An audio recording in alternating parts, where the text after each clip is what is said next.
ഇപ്പോൾ നിലമ്പൂർ ചുങ്കത്തറയിൽ LDF കൺവെൻഷനിൽ മുഖ്യമന്ത്രി പിണറായി വിജയൻ സംസാരിക്കുകയാണ്. നല്ല നിലയിൽ പ്രവർത്തിക്കുന്ന ഒരു പത്രമാണ്. പക്ഷേ മാധ്യമം ദിനപത്രം ജമാഅത്തെ ഇസ്ലാമിയുടെ പത്രമാണ് എന്നത് തുടക്കം മുതലേ എല്ലാവർക്കും അറിയാമായിരുന്നു. ജമാഅത്തെ ഇസ്ലാമിയുടെ സ്വീകാര്യത വർദ്ധിപ്പിക്കുന്നതിന് വേണ്ടി, പുതിയ രീതിയിൽ സ്വീകാര്യത നേടുന്നതിന് വേണ്ടി അതിൻ്റെ ഉദ്ഘാടന പരിപാടിയുമായി ബന്ധപ്പെട്ട് എല്ലാവരെയും പങ്കെടുപ്പിക്കാൻ അവരൊരു ശ്രമം നടത്തിയിരുന്നു. ഒരു കാര്യം, ജമാഅത്തെ ഇസ്ലാമിയെ കൊണ്ടു നടക്കുന്നവരും ഇന്നത്തെ ലീഗ് നേതൃത്വവും ആലോചിക്കുന്നത് നന്നാവും. അന്ന് ആ പരിപാടിയിൽ പങ്കെടുക്കാൻ പാണക്കാട് തങ്ങളെ ക്ഷണിച്ചിരുന്നു. അദ്ദേഹം പോയിരുന്നോ എന്ന് ഇന്നത്തെ ലീഗ് നേതൃത്വം ആലോചിച്ച് നോക്കുക. എന്തുകൊണ്ടായിരുന്നു പോകാതിരുന്നത്? ജമാഅത്തെ ഇസ്ലാമി എന്താണ് എന്ന വ്യക്തമായ തിരിച്ചറിവോട് തന്നെ. കാലം പിന്നിടുന്നു. പിന്നൊരു ഘട്ടത്തിൽ മാധ്യമം ദൃശ്യമാധ്യമമായി അവതരിക്കുന്നു. അതിൻ്റെ അവതരണ ഘട്ടത്തിലും പലരെയും ക്ഷണിച്ചു. ആ കൂട്ടത്തിൽ നേരത്തെ പരാമർശിച്ച തങ്ങളല്ല, പാണക്കാട്ട് തങ്ങളെയും ക്ഷണിച്ചു. ലീഗുകാരെ ഒന്ന് പരിശോധിച്ച് നോക്കൂ, അദ്ദേഹം പോയിരുന്നോ എന്ന്. എന്തേ പോകാതിരുന്നത്? എന്താണ് ജമാഅത്തെ ഇസ്ലാമി എന്ന് കൃത്യമായി തിരിച്ചറിയുന്നതുകൊണ്ട് തന്നെ. അതിനുശേഷമുള്ള ഈ കാലയളവിൽ എന്ത് മാറ്റമാണ് ജമാഅത്തെ ഇസ്ലാമിക്ക് ഉണ്ടായിട്ടുള്ളത്? വന്ന മാറ്റം കഴിഞ്ഞ 9 വർഷമായി LDF കേരളത്തിൽ അധികാരത്തിലിരിക്കുന്നു. ഇത് തങ്ങൾക്ക് വലിയ പ്രയാസമുണ്ടാക്കുന്നു എന്ന തിരിച്ചറിവ് UDF-നുണ്ടാകുന്നു. അതിൻ്റെ ഭാഗമായി UDF അതിന് നേതൃത്വം കൊടുക്കുന്ന കോൺഗ്രസ് അതിലെ കാര്യങ്ങൾ തീരുമാനിക്കുന്ന വിഭാഗം, അങ്ങനെ പറയാൻ പറ്റുമെന്നാണ് തോന്നുന്നത്, ആ വിഭാഗം ഇപ്പം തൽക്കാലം എല്ലാവരെയും കൂട്ടുകയാണ് വേണ്ടത്. LDF-നെ എതിർക്കാൻ തയ്യാറാകുന്ന ആരൊക്കെയുണ്ടോ അവരുടെ എല്ലാ സഹായം തേടാം. ഇത്തരമൊരു പൂർണ്ണ അവസരവാദ നിലപാട് അത് നമ്മുടെ നാടിനെ എങ്ങനെ ബാധിക്കും? നമ്മുടെ സമൂഹത്തെ എങ്ങനെ ബാധിക്കും? ഭാവിയിൽ അതുണ്ടാക്കാൻ പോകുന്ന ആപത്തുകൾ എന്താണ്? ഇത്തരം ശക്തികളോട് അയവേറിയ സമീപനം സ്വീകരിക്കുന്നത് നാടിന് ഗുണകരമാണോ? സമൂഹത്തിന് ഗുണകരമാണോ? തങ്ങൾക്ക് തൽക്കാലം ലാഭമുണ്ടാക്കുക അതുമാത്രം മതിയോ? നാടിൻ്റെ നന്മയും ഭാവിയും കരുതിക്കൊള്ള നിലപാടല്ലേ സ്വീകരിക്കേണ്ടത്? അതിനുതകുന്നതായില്ല ഇത്. ഏതായാലും ലീഗിൻ്റെ നേതൃത്വം അറിയാതെ കോൺഗ്രസ് ഇത്തരമൊരു നിലപാട് സ്വീകരിച്ചുവെന്ന് കരുതാനാവില്ല. രണ്ടു കൂട്ടർക്കും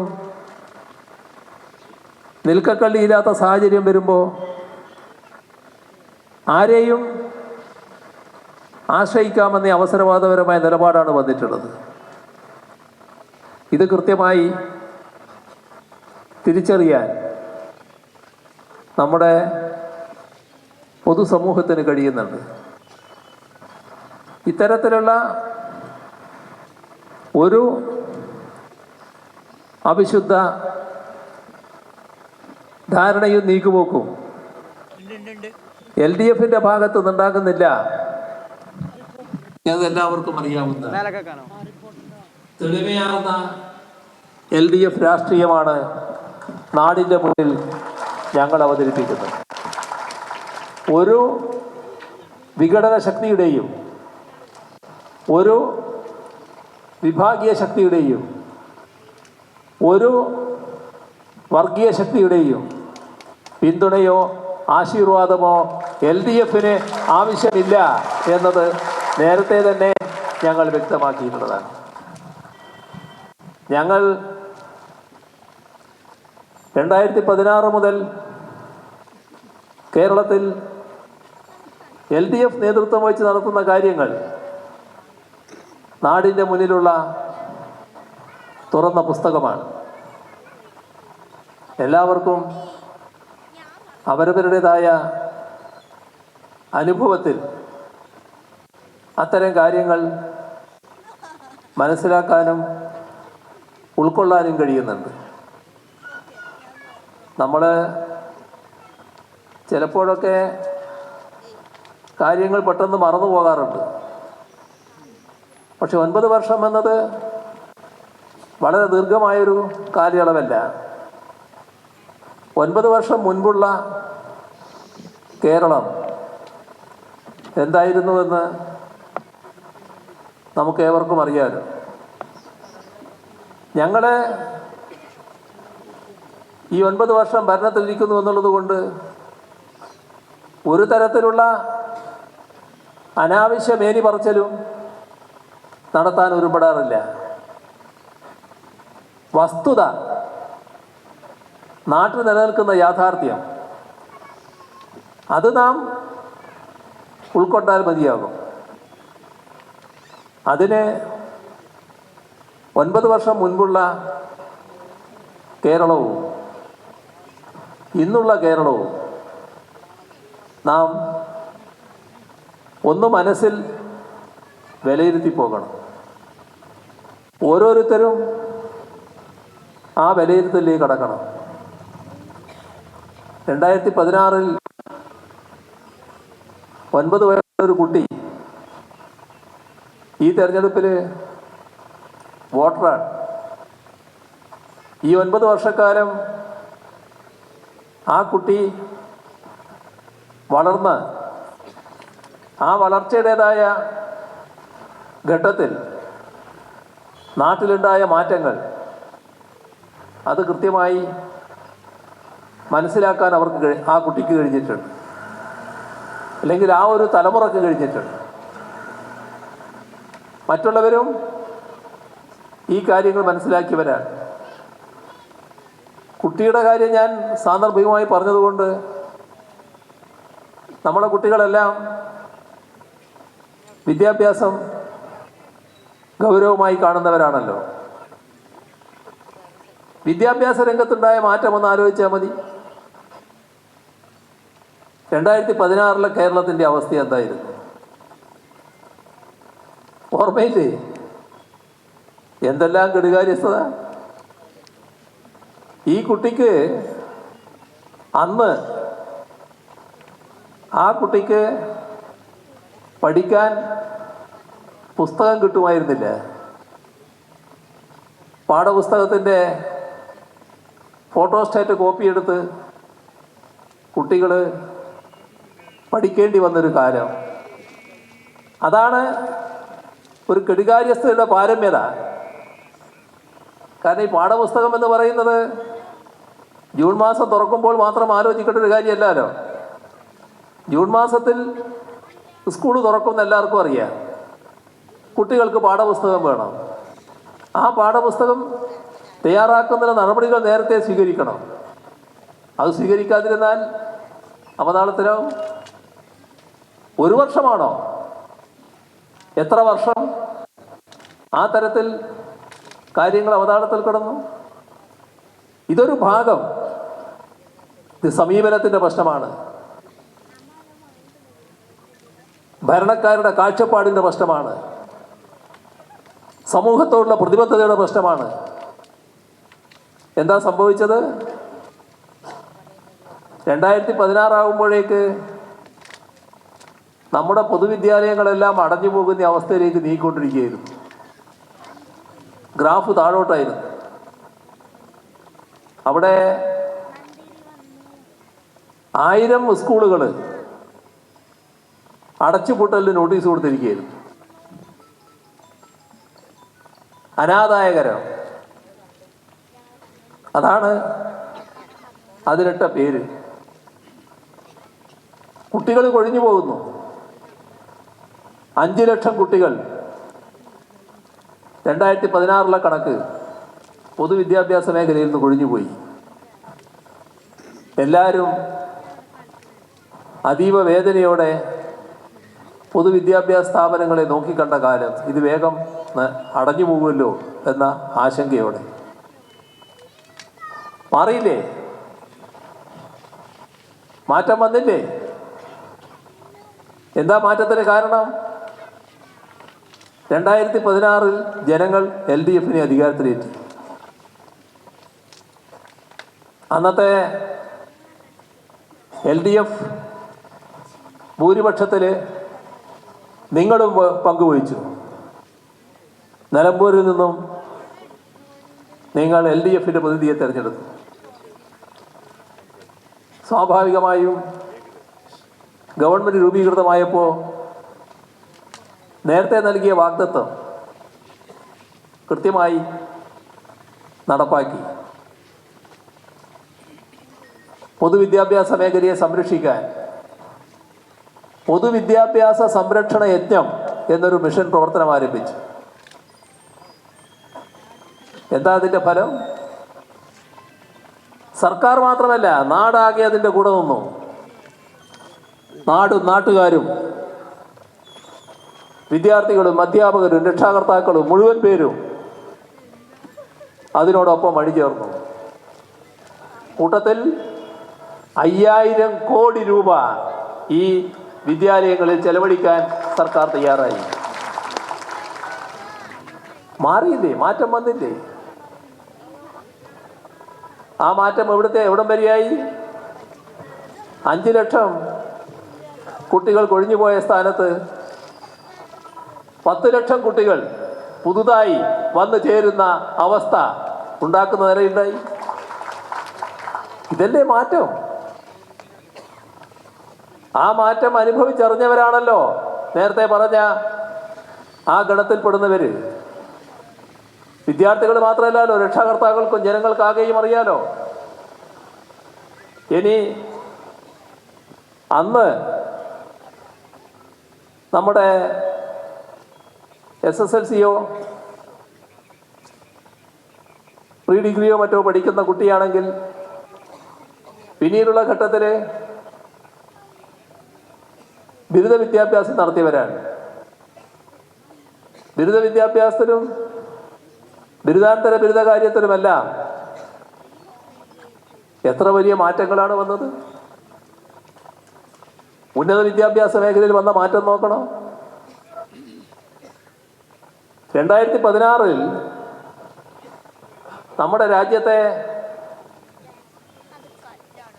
വിദ്യാഭ്യാസ മേഖലയെ, ഉന്നത വിദ്യാഭ്യാസ മേഖലയിലെ പ്രധാനപ്പെട്ട സ്ഥാപനങ്ങളെ ഒരു ലിസ്റ്റ് ചെയ്താൽ കേരളം ആദ്യം എവിടെയും കാണില്ല. കേരളത്തിലൊരു സ്ഥാപനവുമില്ല. ആദ്യത്തെ 100-ൽ പോലും ഇല്ല. ഇതായിരുന്നു അവസ്ഥ. അന്നേ തുടങ്ങി 2021 LDF സർക്കാരിന് തുടർഭരണം, LDFന് തുടർഭരണം ജനങ്ങൾ സമ്മാനിച്ചു. 2021 അധികാരത്തിൽ വന്ന സർക്കാർ ഉന്നത വിദ്യാഭ്യാസ മേഖലയിൽ കൂടുതൽ ശ്രദ്ധിക്കും എന്ന് പ്രഖ്യാപിച്ചു. നേരത്തെ തുടങ്ങിയതിന് ഈ തുടർച്ചയുടെ ഭാഗമായുള്ള ശ്രദ്ധ കൂടി വന്നപ്പോൾ നല്ല മാറ്റം സൃഷ്ടിക്കാനായി. എന്താ മാറ്റം? ആദ്യത്തെ 100-ൽ നമ്മളില്ലാതിരുന്നു നേരത്തെ. പക്ഷേ നമ്മുടെ രാജ്യത്തെ പൊതു യൂണിവേഴ്സിറ്റികൾ എടുത്താൽ അതിലെ ആദ്യത്തെ 12-ൽ 3 കേരളത്തിൽ നിന്നുള്ളതാണ്. കേരള യൂണിവേഴ്സിറ്റി 9-ാം റാങ്കിൽ, കൊച്ചിൻ യൂണിവേഴ്സിറ്റി 10-ാം റാങ്കിൽ, ഗാന്ധി യൂണിവേഴ്സിറ്റി 11-ാം റാങ്കിൽ, കാലിക്കറ്റ് യൂണിവേഴ്സിറ്റി 43-ാം റാങ്കിൽ. ഇത് മാറ്റമല്ലേ? രാജ്യത്തെ 100 കോളേജുകൾ, ആദ്യത്തെ 100 കോളേജുകൾ എടുത്താൽ അതിൽ 16 കേരളത്തിൽ നിന്നുള്ളതാണ്. എങ്ങനെ വന്നതാണ് മാറ്റം? ഉന്നത വിദ്യാഭ്യാസ മേഖലയെ മാറ്റുന്നതിന് വേണ്ടിയുള്ള ശക്തമായ നടപടികൾ സ്വീകരിച്ചു. കേരളത്തെ ഉന്നത വിദ്യാഭ്യാസ മേഖലയുടെ ഹബ്ബാക്കി മാറ്റാൻ നടപടികളെടുത്തു. അതിൻ്റെ ഭാഗമായി നല്ല രീതിയിൽ പുതിയ കോഴ്സുകൾ വന്നു, പശ്ചാത്തല സൗകര്യം വർദ്ധിച്ചു. അതിൻ്റെ ഭാഗമായി അക്കാദമിക് നിലവാരം കൂടുമ്പോൾ വിദ്യാർത്ഥി പ്രവേശനത്തിലും വലിയ തോതിലുള്ള മാറ്റങ്ങൾ വന്നു. വിദേശത്തുള്ള വിദ്യാർത്ഥികളടക്കം നമ്മുടെ കേരളത്തിൽ പഠനത്തിനായി വരുന്നതല്ല. അവർക്ക് വേണ്ടിയുള്ള ഹോസ്റ്റലുകൾ ഇൻ്റർനാഷണൽ സ്റ്റാൻഡേർഡിൽ നമ്മുടെ യൂണിവേഴ്സിറ്റികളിൽ നിർമ്മിക്കുന്ന നില,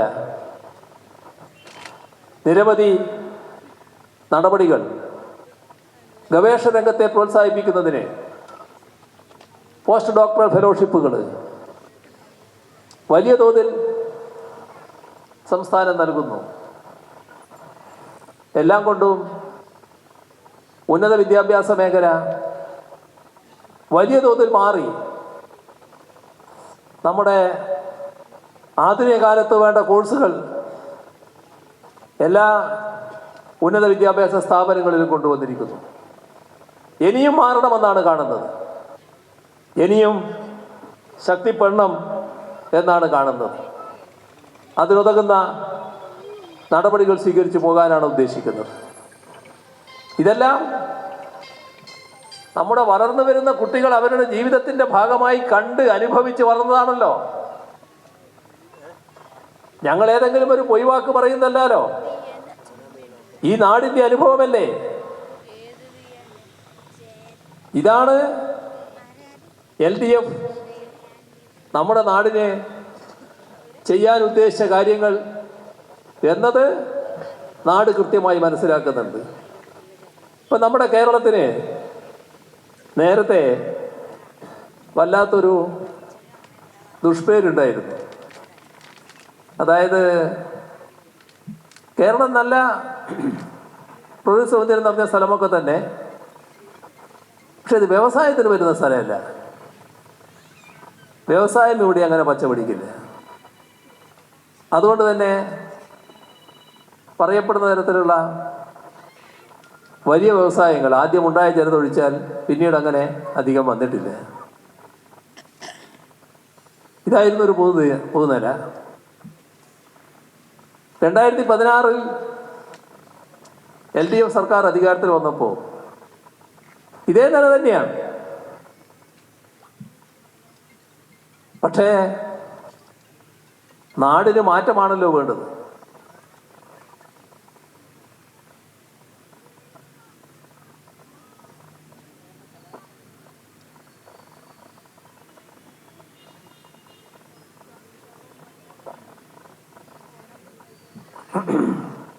മാറ്റം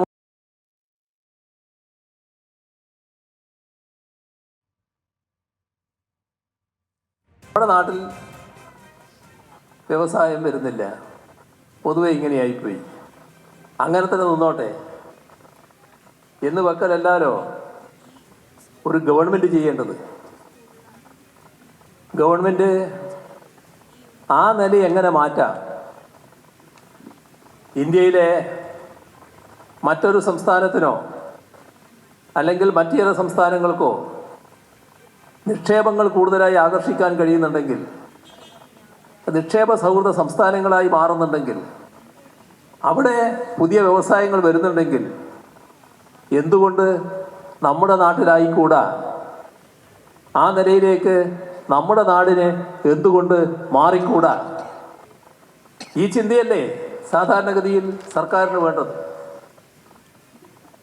അതാണ് LDF-നുണ്ടായ ചിന്ത. അതിൻ്റെ ഭാഗമായി എന്താണ് പ്രശ്നം എന്ന് മനസ്സിലാക്കാനുള്ള ശ്രമം ആദ്യം നടത്തി. വ്യവസായ രംഗവുമായി ബന്ധപ്പെട്ട വിവിധ തുറകളിൽപ്പെട്ടവരെയെല്ലാം വിളിച്ചു ചേർത്തു. അവരുടെ അഭിപ്രായങ്ങൾ കേട്ടു, ഉദ്യോഗസ്ഥരുടെ അഭിപ്രായം കേട്ടു, അതുമായി ബന്ധപ്പെട്ട മാനേജ്മെൻറ്റ് വിദഗ്ധരുടെ അഭിപ്രായം കേട്ടു, അതുമായി ബന്ധപ്പെട്ട ഓഡിറ്റർമാരുണ്ട്, അവരുടെ അഭിപ്രായം കേട്ടു.